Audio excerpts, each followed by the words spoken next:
Bismillahirrahmanirrahim. Assalamualaikum warahmatullahi wabarakatuh.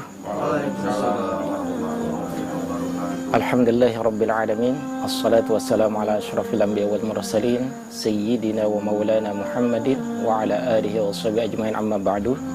Jamaah sekalian yang dirahmati Allah Subhanahu wa taala, alhamdulillah pada kesempatan malam hari ini kita masih bisa melanjutkan kajian kita seperti biasa kita lakukan setiap malam Sabtu. Mudah-mudahan kajian kita pada malam hari ini membawa berkah dan bisa kita aplikasikan dalam kehidupan kita sehari-hari. Salawat dan salam tak lupa kita haturkan untuk Rasulullah Muhammad Sallallahu Alaihi Wasallam, untuk para sahabat, para keluarga dan seluruh umatnya, dan mudah-mudahan kita semua mendapatkan syafaat beliau di hari kiamat nanti. Amin ya Allah ya Rabbal Alamin. Seperti biasa, sebelum kita mulai, mari sama-sama kita berdoa memohon kepada Allah, mudah-mudahan apa yang kita kaji pada malam hari ini membawa manfaat, membawa barakah untuk kita semua. Ya, bismillahirrahmanirrahim.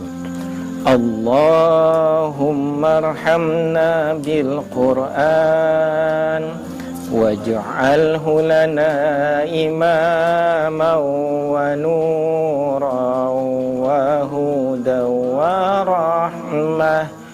Allahumma dhakkirna minhum ma nasina wa 'allimna minhu ma jahilna warzuqna tilawatahu ana al-laili wa atrafan nahar waj'alhu lana hujjatan ya rabbal alamin.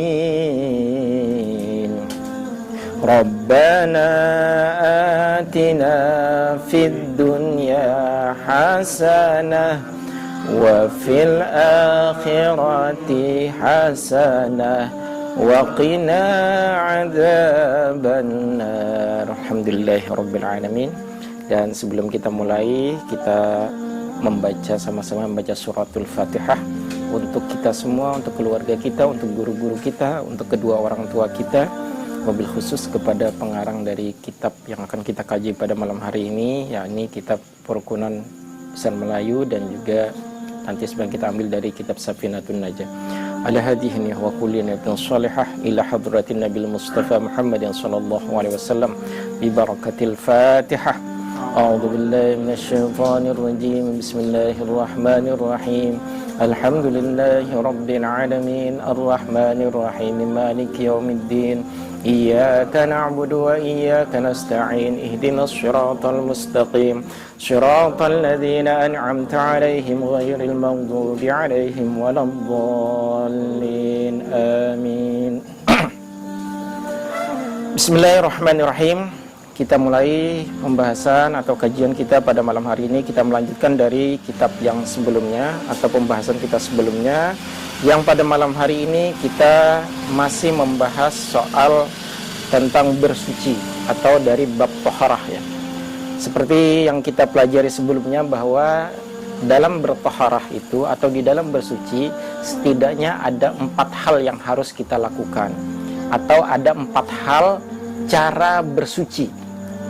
Jadi bersuci itu ada 4 hal. Yang pertama itu adalah dengan wudu ya. Yang pertama adalah dengan berwudu. Yang kedua itu adalah dengan bertayamum. Kemudian yang ketiga adalah dengan mandi, baik mandi biasa ataupun mandi besar. Dan kemudian yang keempat itu adalah beristinja ketika kita sedang berhadas atau bernajis. Nah, berwudu sebelumnya sudah kita bahas, kemudian tayamum juga sudah kita bahas. Kemudian dalam hal beristinja, dalam beristinja ada banyak hal yang harus kita perhatikan, karena dalam beristinja ini bagaimana yang kita ketahui, banyak sekali di masyarakat kita yang begitu menyepelekan sekali ketika mereka beristinja. Dan yang terjadi kemudian adalah bahwa mereka merasa sudah benar apa yang mereka lakukan, padahal ketika mereka melakukan ibadah kepada Allah sementara posisi mereka sedang berhadas atau sedang terkena najis, maka hasilnya akan rugi sendiri. Bahkan bukan hanya rugi, tetapi bisa jadi karena di antara itu ibadah kita bisa jadi tidak diterima oleh Allah Subhanahu wa taala. Misalnya dalam hal salat. Di dalam hadis Rasulullah sallallahu alaihi wasallam menyatakan, "La yaqbalullahu salata ahadakum idza ahdasa hatta yatawadda." Tidak akan pernah diterima salatnya seseorang ketika mereka berhadas sampai mereka berwudu gitu. Nah, untuk berwudu ini maka kita juga harus mengetahui bagaimana syarat-syaratnya, seperti apa rukun-rukunnya, karena banyak sekali orang yang dia sudah hafal tata caranya, tetapi mungkin praktek-prakteknya ternyata mereka masih ada yang salah. Pertemuan sebelumnya sudah saya jelaskan, dalam hal berwudu ada juga hal-hal yang harus kita perhatikan. Yang pertama adalah bagaimana ketika membasuh tangan, terutama posisi tangan itu juga harus benar-benar rapi.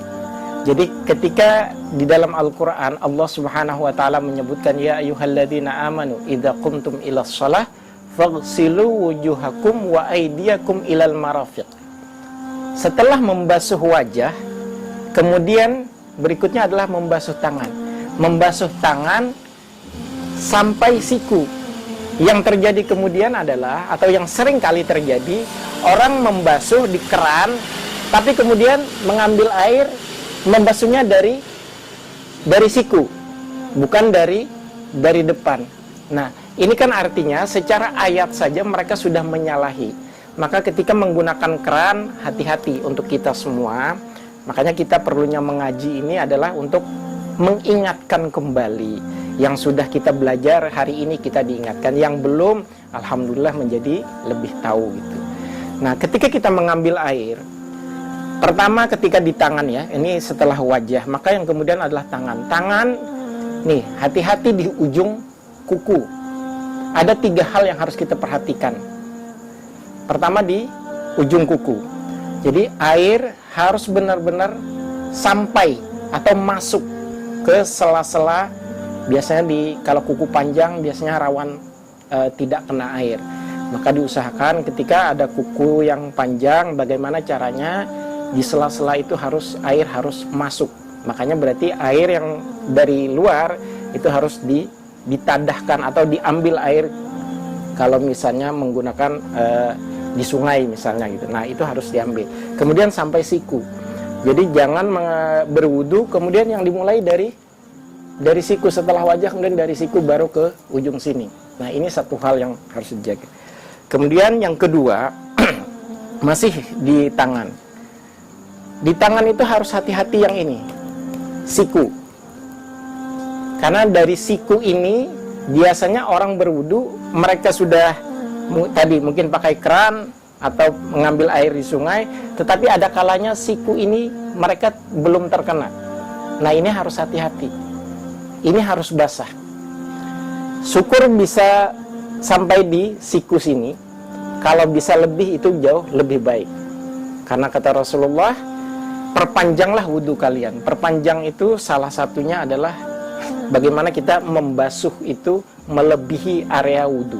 Kalau di dalam Al-Quran, faghsilu wujuhakum wa aydiyakum ilal marafiq sampai siku, kalau bisa lebih itu malah lebih baik lagi. Itu yang kedua yang harus kita jaga ketika berwudu. Kemudian yang ketiga itu adalah ditumit, ya. Maaf, ditumit ini seringkali salah. Seringkali tidak basah ditumit ini. Nah, jangan sampai ketika ini tidak terbasuh, sebagus apapun sholat kita, sekhusyuk apapun kita sholat, kalau ditumit kita itu tidak basah ketika kita berwudu, maka tadi sholat kita juga akan menjadi sia-sia. Bahkan di dalam salah satu hadis dari Rasulullah SAW, celakalah tumit-tumit yang akan dibawa ke neraka. Bayangkan siapa tumit-tumit yang akan dibawa ke neraka? Mereka berwudu, tetapi tumit mereka tidak terkena air. Jadi ini harus hati-hati, harus kita jaga tumit kita. Jangan sampai di tumit ini tidak basah ya. Jadi harus kita basahi. Nah, itu yang tentang wudu.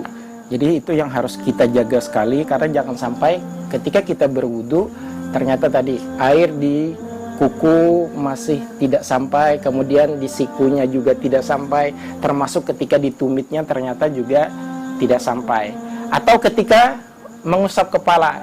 Nah ini luar biasanya ayat Allah, faghsilu wujuhakum wa aydiyakum ilal marafiq wamsahu biru'usikum wa arjulakum ilal ka'bain. Bahasanya bukan faksilu. Kalau faksilu itu artinya dibasahi, ambil air semuanya langsung. Tapi ketika wamsahu, mengambil air, wamsahu, maka airnya dibuang, dilepas, baru mengusapkan ke kepala. Nah, mengusap kepala ini pun juga harus diupayakan benar-benar terkena di kepala yang ditumbuhi rambut. Ngerti? Kulit kepalanya yang harus kena, bukan rambutnya.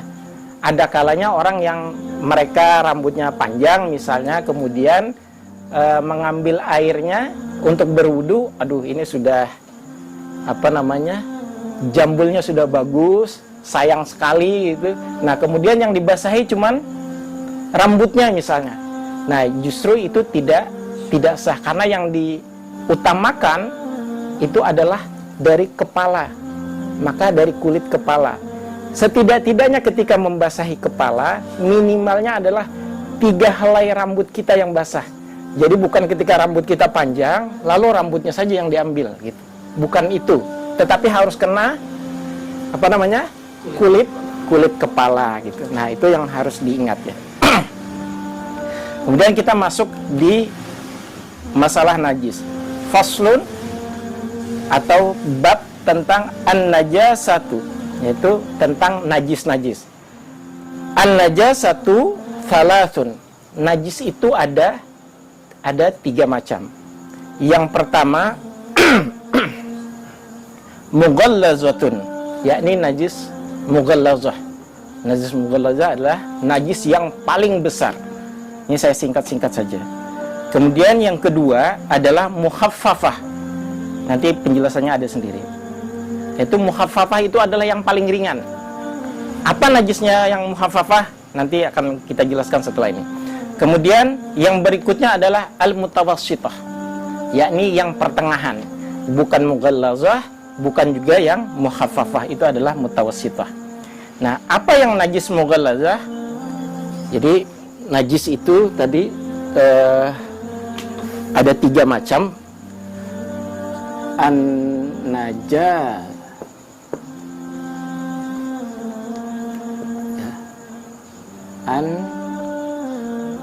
an-najasat itu ada 3 macam. Yang pertama al-mughallazatun, ya, najis mughallazah. Yang kedua al-mukhaffafatun. Yang ketiga apa? Al-mutawassitatun. Di al-mughallazah, al-mukhaffafah, al-mutawassitah. Mughallazah adalah najis yang paling besar, kemudian al-mukhaffafah adalah najis yang paling ringan, kemudian al-mutawassitah adalah yang pertengahan. Lalu apa najis yang mughallazah? Di dalam kitab ini dijelaskan al-mughallazatu najasatul kalbi, yakni najis mughallazah itu adalah najisnya dari al-kalbi. Apa al-kalbi? Ada yang tahu? Atau al-kalbun? Kalbun, bukan qaf ya, kaf. Bukan qaf tapi kaf. Kalbun, kalbun itu artinya anjing. Maaf saya tidak melihat ini. Jadi al-kalbu. Nah, al-kalbu itu adalah anjing. Jadi najis yang dari anjing, maka itu termasuk najis mughallazah. Mau dari air liurnya, mau dari kencingnya, ataupun dari kotorannya. Yang kedua adalah wal khinzir. Yang kedua itu adalah khinzir. Apa khinzir? Khinzir itu artinya babi. ya. B2 babi, jadi dari babi. Kemudian wa far'i ahadihima, atau diantara dari yang berikutnya adalah selain bagian turunan dari anjing ataupun dari babi. Itu najis yang mughallazah. Nah, ketika kita terkena najis mughallazah, maka yang harus kita lakukan, kita harus membasuhnya sebanyak 7 kali basuhan. Salah satunya ya menggunakan air, salah satunya adalah dengan mencampurkannya dengan air tanah atau dengan tanah. Nah, bagaimana membasuhnya atau membersihkannya? Yang pertama, ketika terkena najis mughallazah itu, yang pertama pendapat ulama, boleh mencampurkan semuanya. Jadi antara tanah dan air dicampur, kemudian semuanya disapukan. Jadi setelah dicampur dijadikan satu, dibasuh sebanyak 7 kali, itu boleh. Ini pendapat yang pertama. Nah, yang kedua, semuanya air, baru kemudian ditutup dengan tanah. Artinya yang ketujuhnya adalah dengan menggunakan dengan tanah. Atau yang berikutnya tadi, tanah saja dulu, gitu, baru dengan air.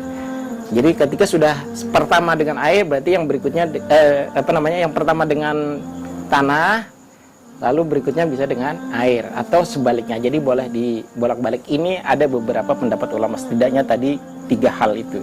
Nah, bagaimana dengan kondisi sekarang? Bolehkah kita membasuhnya dengan menggunakan, ya sekarang kan banyak deterjen gitu. Apakah boleh gitu? Kalau kita masih memungkinkan ya bisa mendapatkan tanah, maka yang lebih afdal, yang lebih utama itu adalah dengan menggunakan tanah. Tapi kalau memang sudah tidak ada, atau dengan kondisi misalnya banyak di perkotaan, ya kemudian dengan deterjen itu masih bisa dibersihkan dengan deterjen itu. Ada sebagian ulama yang membolehkan, karena ketika kondisi sekarang, apalagi di perkotaan, yang katanya mencari tanah saja sudah susah. Ada jalan sudah dilapisi dengan semen, atau dengan aspal, atau dengan beton dan lain sebagainya. Jadi seutama-utamanya ketika mau membersihkan najis mughallazah adalah dengan menggunakan air, dan kemudian salah satunya dicampur dengan menggunakan tanah. Gitu. Kemudian yang berikutnya, yang kedua, najis itu tadi adalah al-mukhaffafah, yakni najis yang paling ringan. Apa najis yang paling ringan atau najis dari mukhaffafah? Di sini disebutkan di dalam kitab ini adalah baulus sobi. Apa baulus? Baulus sobi itu artinya air kencingnya bayi. Air kencingnya bayi. Ya, air kencingnya bayi. Alladzi lam yat'am. Ya, ini bayi yang belum makan ghairal laban, selain dari air susu ibunya. Walam yablughil haulain, dan belum sampai berusia 2 tahun. Jadi kalau kita punya anak bayi, ketika mereka kencing misalnya, maka itu termasuk najis, dan najisnya adalah najis mukhaffafah. Najisnya najis mukhaffafah, artinya najis yang paling ringan. Pertama tadi ya, bayi yang belum makan ya, atau yang tidak makan selain dari air susu ibunya. Walam yablughil haulain, dan dia belum berumur 2 tahun. Nah, kalau sudah 2 tahun, ini lagi-lagi kita kembali ke beberapa pendapat ulama. Ada yang menyatakan bahwa selama anak itu atau bayi itu masih menyusu kepada ibunya, maka dia dianggap sobi, atau tadi kotorannya itu adalah najis mukhaffafah. Tetapi kalau di dalam kitab ini secara spesifik disebutkan walam yablughil haulain, yakni belum sampai usia 2 tahun. Atau kalau dipanjangkan, maksimalnya adalah usia 2 tahun. Nah, kalau sudah lebih dari 2 tahun, merujuk kepada kitab Kasifatus Saja atau Safinatun Najah ini, maka seorang anak itu harus sudah dibersihkan kencingnya. Kalau tadi belum berumur 2 tahun, maka cukup dengan ambil air terus dipercikkan. Dipercikkan saja ke tempat yang terkena kencingnya.